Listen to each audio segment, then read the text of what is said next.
usted me cuelga o le aviso a la policía. De hecho, ya suspendimos a 188 unidades el subsidio. ¿De quién será el negocio del GPS? Un 80 o 90% que le va a ser imposible poder comprar unidades por la incapacidad económica para poderle dar operación al sistema. Esta crisis no es simplemente una pelea por 20 centavos de pasaje. Es el choque entre dos modelos de país. De un lado, el viejo transporte. Del otro, la posibilidad de un sistema moderno. Apoya tu canal de Fe y Política. Ahora puedes hypear nuestros videos y ayudarnos a crecer. Cada vez que hypeas un video, le das un impulso extra para sus visualizaciones y aparezca en más recomendaciones. ¿Cómo hacerlo? Es muy fácil. Busca el botón hypear dentro del video en tu móvil, dale tu apoyo con puntos y listo. Ya estás ayudando a que este contenido llegue más lejos. Cada semana puedes apoyar varios videos. Ayúdanos y danos ese empujón. Durante años el sector transporte sobrevivió a la extorsión. Hoy, sus dificultades reavivan el debate sobre si la crisis responde más a problemas de gestión que al fin del control criminal. En El Salvador, el transporte público colectivo no es un lujo, es la columna vertebral de la movilidad popular. En el Gran San Salvador, cerca del 70% de la población usa buses y microbuses para moverse a diario, mientras el sistema formal atraviesa una crisis de unidades, costos y confianza. Esta es una de las paradojas más brutales de la historia reciente de Centroamérica. Durante años, una parte del transporte público salvadoreño sobrevivió bajo la extorsión de la Mara Salvatrucha y del Barrio 18. Pagaron, callaron, negociaron con el miedo. Las pandillas le mataban motoristas, les quemaban unidades, les imponían la renta y les dictaban horarios y les marcaban territorio. Y aún así, el sistema siguió funcionando. Pero ahora, cuando el Estado redujo de forma drástica el control criminal sobre las calles, esas mismas gremiales dicen que el negocio estaba al borde del colapso. $50 millones en extorsiones. En 2022, autoridades y empresarios del transporte afirmaron que las extorsiones al sector habían caído hasta en un 95% y que los transportistas habían dejado de pagar un promedio de $50 millones anuales a las pandillas. Ese mismo año, el gobierno reportó 0 muertes violentas de trabajadores del transporte, frente a los casi 100 asesinatos registrados en 2015. Entonces la pregunta es inevitable. Si antes pagaban renta, enterraban motoristas, vivían bajo amenaza y aún así operaban, ¿por qué ahora dicen que no pueden sobrevivir? Aquí empieza a romperse todo el relato corporativo de los buceros, porque la crisis actual no se explica solo por el diésel, ni solo por el tráfico, ni solo por las tarifas congeladas. Se explica también por algo mucho más incómodo. Durante años el subsidio estatal se administró con controles débiles, papeles, firmas y confianza ciega. Y donde hay dinero público sin control tecnológico, tarde o temprano aparecen los fantasmas, en este caso literalmente. Los buses fantasmas. Acompáñame a ver la historia de este gremio que realmente son unos verdaderos extorsionadores. Damos inicio.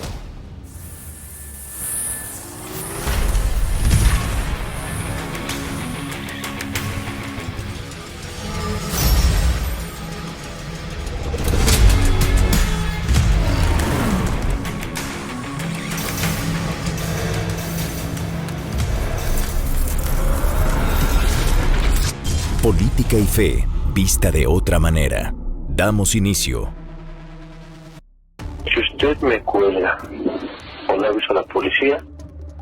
La extorsión pandilleril contra el transporte se consolidó después de los años 90, cuando las maras pasaron de controlar barrios a controlar economías enteras, tiendas, mercados, taxis, buses y microbuses. En el transporte, el miedo se volvió una tarifa invisible. Las maras no improvisaban. convirtieron la extorsión en una industria. Sabían qué ruta dejaba más efectivo, qué motorista pagaba, qué cooperativa podía ser presionada y qué empresario prefería entregar dinero antes que enfrentar una guerra.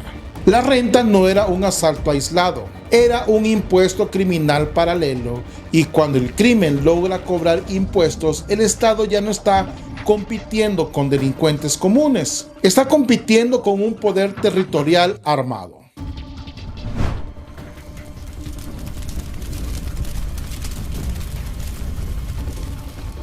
El 20 de junio de 2010, pandilleros atacaron un microbús de la ruta 47 en Mexicanos. La unidad fue incendiada con pasajeros dentro.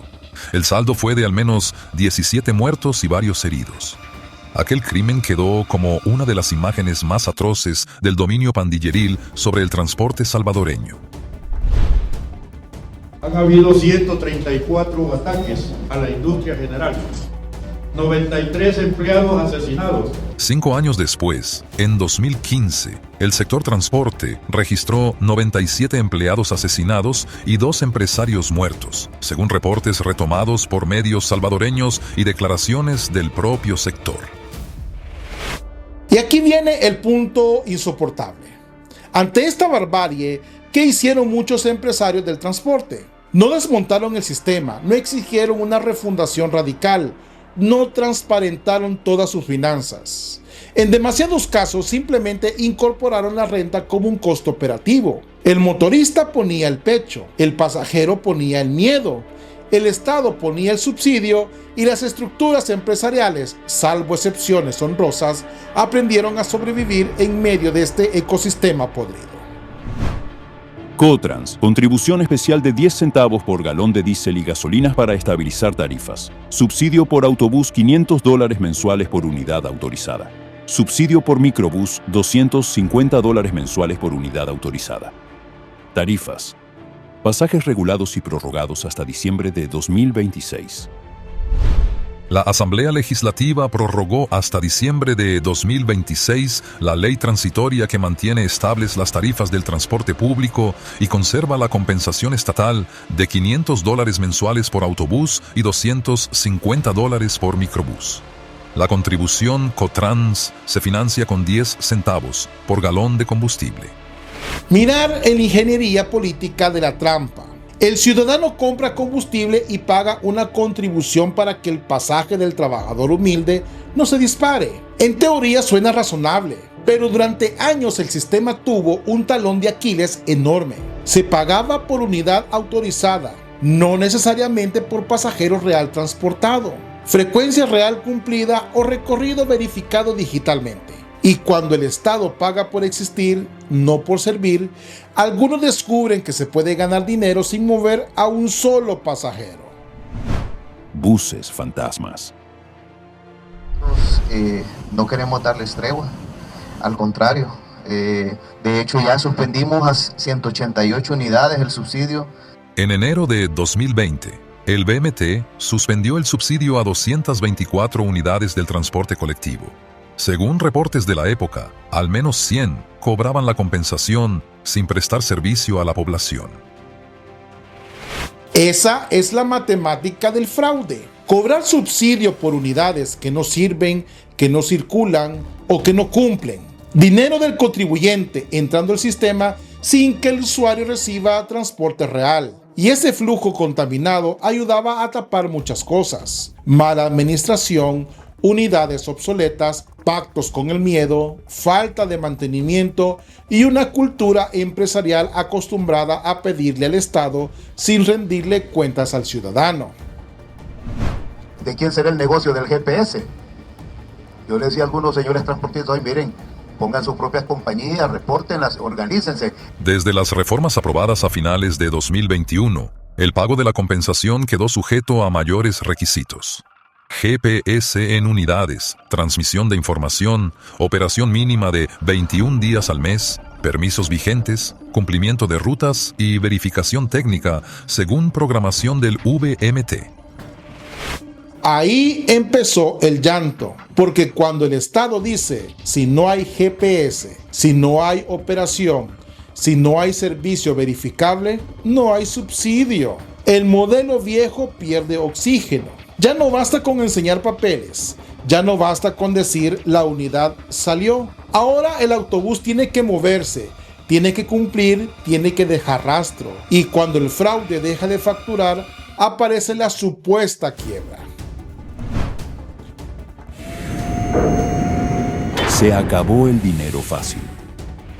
La tarifa, no la compensación, la tarifa, por lo menos ajustenos ese centavo de desfase anual durante 17 años. Poder tomar un parámetro que de verdad saque al sector transporte de esta situación económica que tenemos.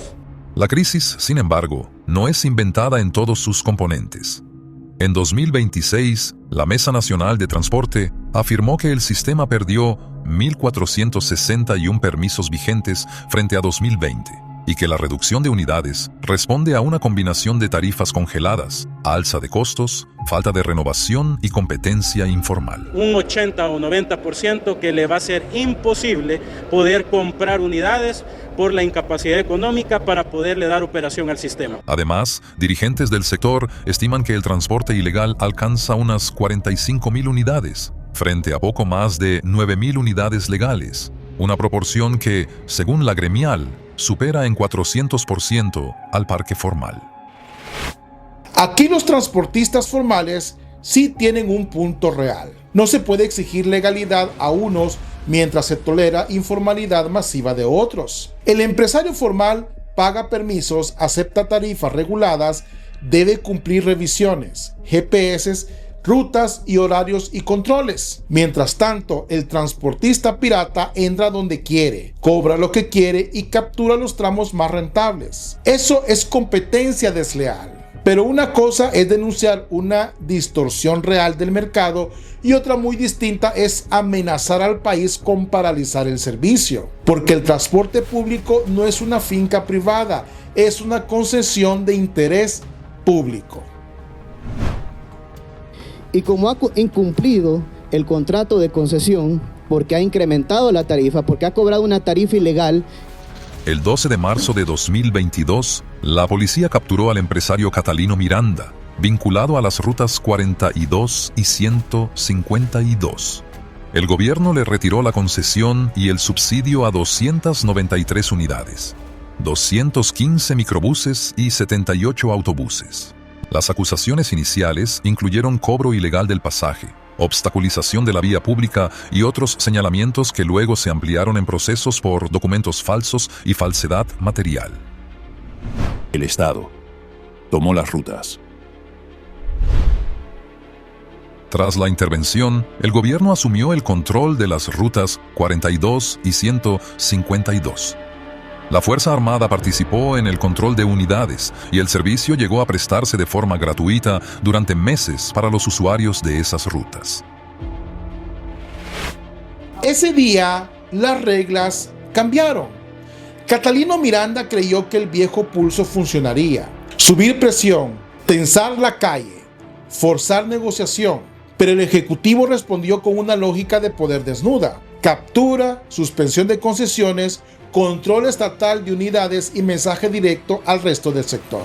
Nayib Bukele incluso lo advirtió públicamente: no jueguen con fuego. La intervención estatal también exhibió límites logísticos. Reportes y fotogalerías posteriores mostraron unidades incautadas deterioradas o abandonadas, una señal de que tomar control puede resolver una emergencia política, pero no sustituye una política pública sostenible. Lo que tenemos que tener es más control con nuestros trabajadores y buscar un mecanismo, ¿verdad?, que sea más eficaz. Catalino Miranda falleció el 29 de septiembre de 2025, después de haber recibido medidas sustitutivas por razones de salud. Medios salvadoreños reportaron insuficiencia renal, cáncer y metástasis como parte de su cuadro médico. En mayo de 2025, por el cierre de emergencia en el tramo Los Chorros de la carretera panamericana, el gobierno ordenó transporte público gratuito en todo el país del 5 al 11 de mayo. El BMT confirmó la gratuidad nacional durante ese periodo. servicio también a la población, pues sean liberados, ¿verdad? Le pedimos de favor a las autoridades que reconozcan también el esfuerzo de los compañeros. Gratuidad, caos y cárcel. Durante esa semana, la Mesa Nacional de Transporte afirmó que 16 empresarios fueron capturados por supuestamente no prestar el servicio o hacerlo de forma irregular. La Fiscalía formalizó acusación contra 12 personas por peculado e incumplimiento de deberes. Entre los detenidos estuvo José Roberto Jaco Carranza, gerente de Seisabus, vinculado a la ruta 201 entre Santa Ana y San Salvador. Fue capturado el 7 de mayo y falleció pocos días después bajo custodia estatal, según reportaron medios salvadoreños. Aquí debemos hacer una pausa.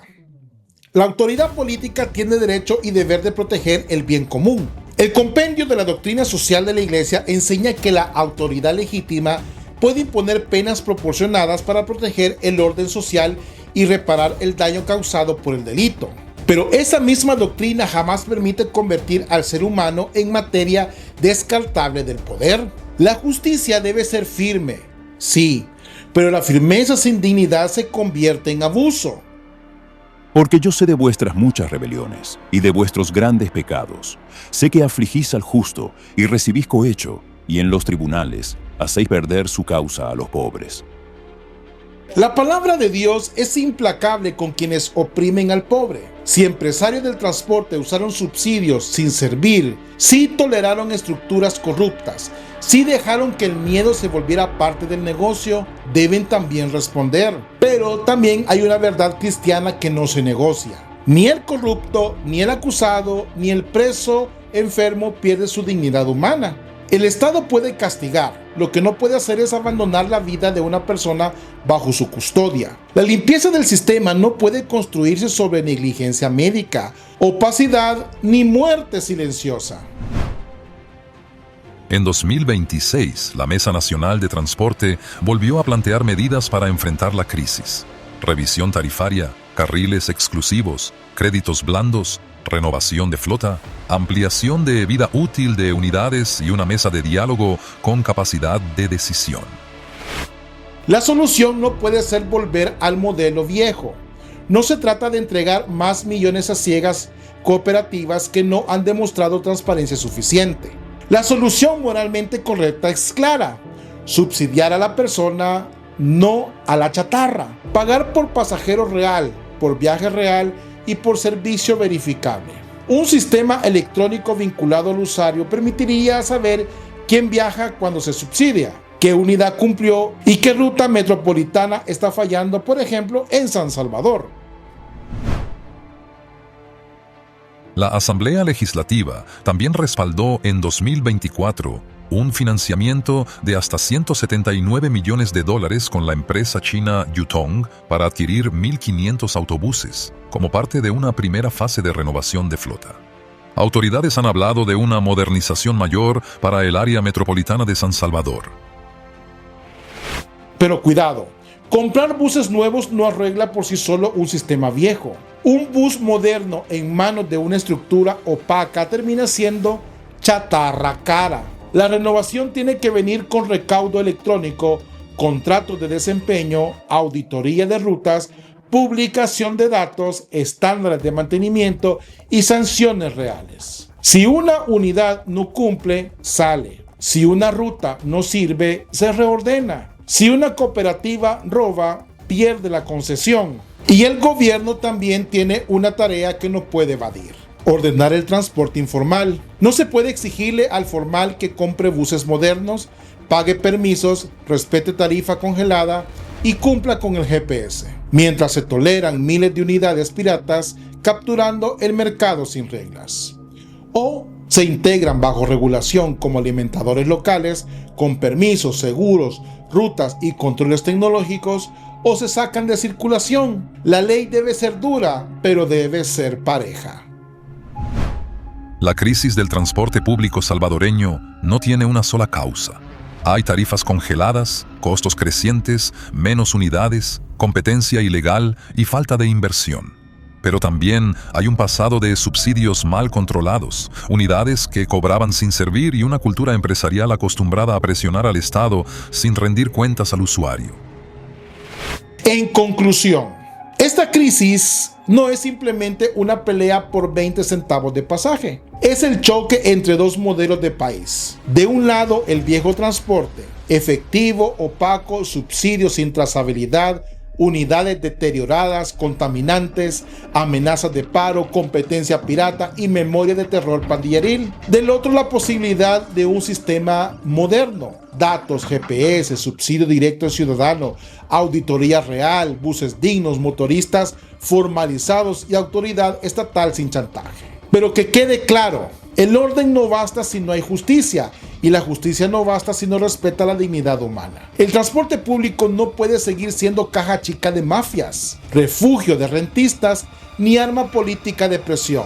Debe convertirse en un servicio limpio, seguro, medible y digno para el pueblo trabajador de El Salvador, porque el país que derrotó el miedo en las calles no puede conformarse con mover a su gente en un sistema quebrado por la corrupción, la improvisación y la mentira. ¿Y tú qué piensas de todo esto? Comparte, activa la campanita y te leo en los comentarios. Bendiciones, paz y bien. Dios con ustedes. Bienvenido a tu canal Política y Fe, vista de otra manera, con Mau Caballero. Suscríbete, comparte y da clic a la campanita para notificaciones de nuevo contenido.